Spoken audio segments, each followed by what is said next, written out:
안녕하세요. 유일라이프 제로뉴센터입니다.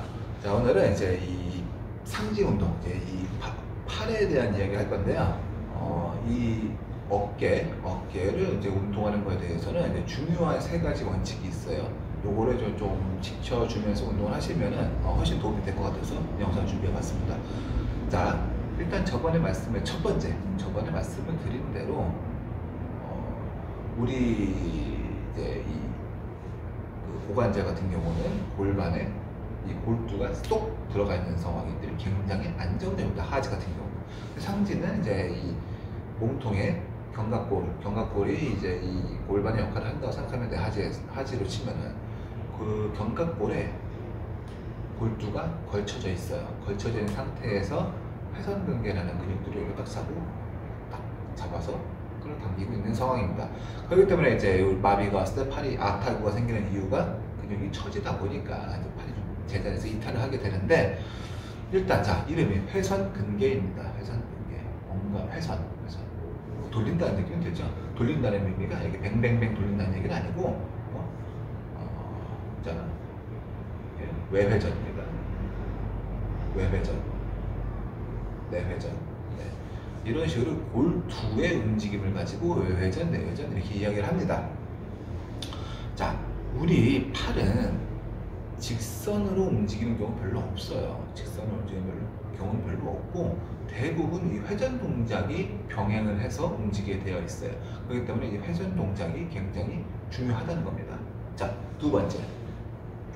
첫 번째는 회전 동작이 중요하다. 자, 두 번째는 뒤에서 봤었을 때 이 마비가 된 쪽은 이 견갑골이 여기 뒤에 솟아 있어요. 이렇게 해서 보면은 그 괜찮은 쪽, 마비가 안 된 쪽은 평평하게 이제 견갑골 자리를 잡고 있는데, 마비된 쪽은 이렇게 많이 무슨 살이 솟은 것처럼 솟아 있을 거예요. 자, 솟아 있다는 건 뭐예요? 견갑골 뒤로 밀려 있다는 뜻이죠. 이렇게 해서 뒤로 밀려 있다는 뜻인데, 내회전 들어간 상태에서 뒤로 밀려 있는 겁니다. 내회전 들어가서 뒤로 밀려 있고 위 후방으로 밀려 있는 거죠. 그렇게 되면 날개뼈가 톡 솟게 됩니다. 자, 이거는 꼭 마비가 돼서 그렇다기보다는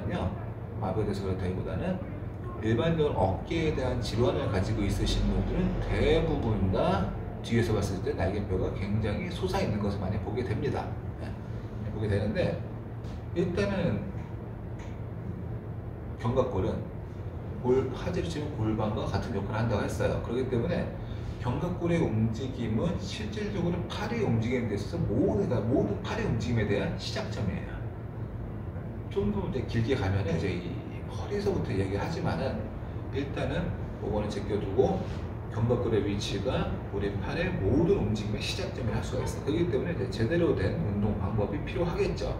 이게 견갑골이 제 자리에 가 있어야 팔을 움직일 수가 있게 된다고 저번에도 말씀드렸었어요. 그거는. 자, 그런데 이제 이 뒤로 밀려 있다는 이게 솟아있다는 얘기는 이제 일단 제자리로 가줘야겠죠.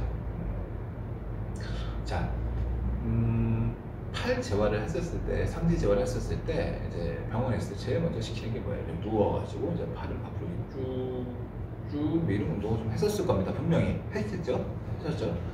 이 하는 이유가 뭐냐면, 우리가 이제 팔을 움직이는 데 있어서는 약간 앞으로 미는 힘이 계속해서 작용을 하게 됩니다. 이거는 이제 오십견이라던가 이제 충도증 가지고 계신 분들도 마찬가지예요.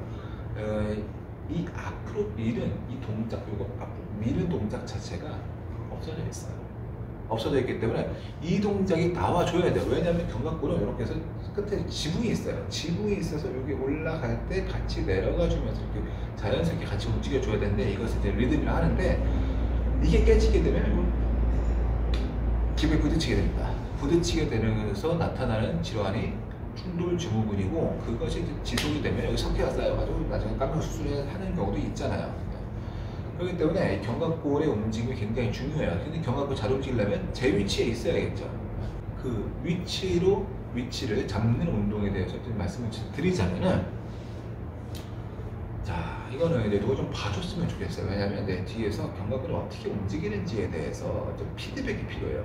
내가 이렇게 막 운동을 하고 있는데 이게 제자리에 들어가 있지 않고 그냥 아까 말씀드린 살이 솟는 거죠. 딱 솟은 상태에서 움직임이 일어난다면은 일단 제대로 된 움직임이 아니잖아요. 그렇죠? 그렇기 때문에 누가 뒤에서 봐줘서 이 견갑골이 제 위치에 있는지 확인을 하면서 운동하는 것이 가장 좋습니다. 자, 아마 이거 좀 이따 얘기하겠지만은 손이 이렇게 되는 경우는 잘 없을 거예요. 견갑골이 뒤로 밀려있는 상태에서, 그러니까 솟아있는 상태에서 손을 이 상태로 잡을 수 있는 사람은 거의 없다고 생각합니다. 요거는 이것도 어깨와 연관이 굉장히 많기 때문이죠. 뭐 이러고 있겠죠. 자, 우리가 흔히 이제 이렇게 운동을 많이 하죠. 붙잡고 이렇게 들었다 놨다 하는 운동을 많이 하시는데 좋은 운동이에요. 좋은 운동인데 이거는 제가 이제 왼쪽 아래로 생각했을 때 우리 오른쪽 팔로만 왔다 갔다 합니다. 이것도 의미가 없는 것은 아닙니다. 없는 것은 아닌데 조금 더 확실하게 효율적으로 운동을 하자면은 얘는 가이드고 약간의 도움 정도 줄 수가 있는 가이드라 생각하시면 돼요. 그런데 얘 혼자서 얘를 끌고 온다면은 그건 가이드가 아니죠. 가이드가 아니고 그냥 오른쪽 운동이에요. 자, 앞으로 미는 동작을 만들어 줍니다. 이거 그냥 중간에서 해도 되는데 이것보다는 일단은 밑에서 시작하세요. 왜냐하면 우리가 어깨를 으쓱하는 동작이 나타나기 때문에 이렇게 들어가는 경우가 많아서 밑에서 시작하셔서 이렇게 하는데 견갑골이 다시 뒤로 밀려, 예를 들어서 그러면은 그건 거기까지는 내가 할 수 있는 부분이 아니에요. 그냥 그때서는 밑에서만 운동하시면 됩니다. 밑에서만 조금씩 늘려가면 돼요. 자, 이게 어느 정도 된다 하시면 공 아니어도 돼요. 어떤 것도 상관없어요. 어떤 상관없는데, 자, 아까 말씀드렸던 이게 잡고 하는 거는 뭐예요? 가이드가 되기도 하지만은 얘가 도움을 주고 있잖아요. 자, 거기서 도움을 빼고 가이드만 잡자는 거지. 이렇게 되겠죠. 이렇게 될 수도 있고 뭐 어떻게 되겠지만 이렇게 돼 있어요. 자, 여기서 같이 밀면서 같이 올리는 거예요. 얘는 얘의 방향만 잡아주는 거죠. 밀면서 올리는 동작이 필요합니다. 밀면서 올리는 동작. 그래서 이때 이제 견갑골이 뒤에 솟는지 안 솟는지는 뒤에서 봐주시면서 솟았다? 거기까지, 그 전까지, 솟기 전까지만 운동하시는 거예요. 그래서 조금씩 늘려가면 됩니다. 자, 세 번째. 자, 세 번째는 아까 방금 말한 것처럼 손이 이렇게 잘 안 되어 있어요. 이렇게 되어 있을 겁니다. 이렇게 되어 있는데 마비된 쪽이 완전히 낫는다면 너무 좋겠죠. 너무 좋겠지만은 그 정도 될 수 있는 사람은 정말 이제 적게 많지는 않고, 자, 목표를 좀 수정해 낮춰볼게요. 목표 낮춰서 내가 오른쪽으로 할 수 있는, 그러니까 오른쪽으로 해야 할 일에 대해서 얘가 서포트를 해줄 수 있는 역할만 한다고 생각을 해보세요. 자, 그러려면 우리가 냄비를 듭니다. 냄비 이렇게 들었어요. 이렇게 되는 거 아니죠? 이렇게 들어야겠죠. 자, 운전대 잡습니다. 이렇게 잡죠? 물론 이렇게 된다면 이렇게 잡을 수 있겠지만 이렇게 잡죠? 자, 그래서 내가 오른쪽으로 뭔가를 수행하더라도 얘가 이제 잡고 있어야 되죠. 자, 손이 어떻게 돼요? 손바닥이 안쪽을 보는 방향, 엄지손가락이 하늘을 보는 방향, 이 방향이 유지가 되어야 합니다. 자, 저번에 말씀드린 전완근의 이 회외라고 하는데 이 동작이 굉장히 중요합니다. 여기가 이제 좀 움직여줘야지만 이게 이렇게 손바닥이 하늘을 봐야지만 되는데 여기가 굉장히 늘리기가 어려운 부분이기도 해요. 팔꿈치 이런 데가 이제 짧아졌어요. 이렇게 좀 관절 크게 움직이는 부분은 좀 스트레칭이 좀 쉬운데 이거는 뼈가 일자가 되고 교차되고 이런 식으로 움직이기 때문에 이 굉장히 늘리기가 어려운 부분입니다. 되게 열심히 하셔야 돼요. 되게 열심히 여기를 스트레칭을 해주고 마사지를 해줘야지 이 부분들은 아는데, 자, 이 상태에서는 어려워요. 안 돼요. 이 상태는 안 되는데 이게 어느 정도 한 반의 반까지만 움직여서 요 정도까지만 움직일 수 있다면은 아까 말씀드렸던 이 자세를 만들 수가 있어요. 왜냐면 이 팔의, 이 손의 포지션은 여기서만 일어나는 게 아니고 어깨에서도 일어나기 때문에, 자, 이렇게 되어 있는데 팔꿈치가 안으로 들어온다고 하면 여자가 나오는 거죠. 이 팔꿈치가 안으로 들어옵니다. 팔꿈치가 안으로 들어오면 손의 위치에서는 바깥으로 나가는 거죠.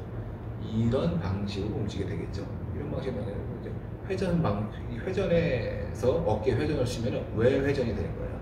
외회전이 되어야 팔꿈치가 안으로 들어오고 비로소 손의 모양이, 손의 위치가 안쪽을 보게 됩니다. 안쪽을 봐야지만 내가 이 손을 움직였을 때, 이 손으로 뭔가 했을 때 도움을 줄 수 있는, 쥐었다 피는 거 이제 이야기는 이제 지금 하는 얘기가 아니고, 어깨의 위치에 따라서 손의 모양이, 그러니까 손의 위치가 바뀌어서 이 손의 위치가 이 손을 도움을 줄 수가 있느냐, 도움을 줄 수 있는 가능성이 있느냐 없느냐를 정하는 부분이 이 동작이 되겠죠.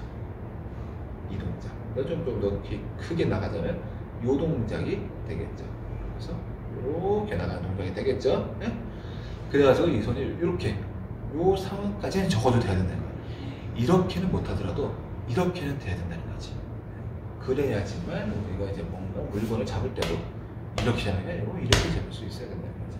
손이 펴지고 구부러지는 거는 지금 하자는 얘기는 아니고, 뭘 들 때도 이렇게 들지 못하더라도 이렇게라도 들어 올리려면 적어도 손이 안쪽으로 봐야 된다는 거예요. 그래야지만 쓸 수가 있다는 거죠, 제대로. 우리가 내회전 된 상태에서 손을 잘 움직인다 하더라도 이 상태에서 이 동작을 갈 수가 없다면 사실상 쓰는 거에 대해서는 굉장히 한계가 있습니다. 자, 정리하겠습니다.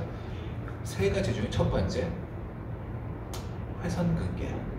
그렇기 때문에 회전 동작이 되게 중요하다는 거예요. 우리 몸의, 우리 어깨의 움직임은 대부분 회전 동작이 들어갑니다.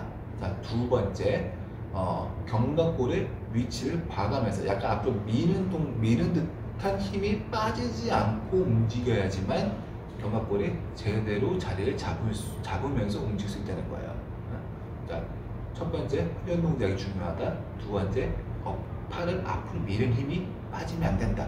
자, 세 번째는 그 회전 동작 중에서도 외회전이 들어가야 팔꿈치가 안으로 들어와서 손의 모양이 비로소 우리가 이제 이 마비된 쪽을 쓸 수 있는 모양이 만들어진다는 겁니다. 회전 동작은 그러니까 회전 동작이 중요하고 미는 동작이 중요한데, 그리고 그 회전 동작 중에서는 외회전이 중요하다. 이 세 가지 원칙을 가지고 운동을 하시면은 되게 효율적인 운동을 할 수가 있습니다. 여러 가지 운동 중에서도 이제 내가 정말 필요한 운동을 할 수가 있게 되는 거죠. 운동 방법은 사람마다 다 달라요. 사람마다 다 다르고 증상마다 다르기 때문에 운동 방법을 이제 제가 이제 이렇게 불특정 다수에게 설명한다는 거는 거의 불가능에 가까워요. 어떤 사람, 그러니까 이 사람은 다 다르기 때문에. 그렇기 때문에 어떤 원칙을 가지고 방향을 잡아야 돼요. 방향을 잡고 운동을 해야지만 우리가 더 효율적인 운동을 할 수 있다는 의미로 제가 이렇게 말씀을 드리는 겁니다. 자, 오늘도 봐주셔서 감사합니다.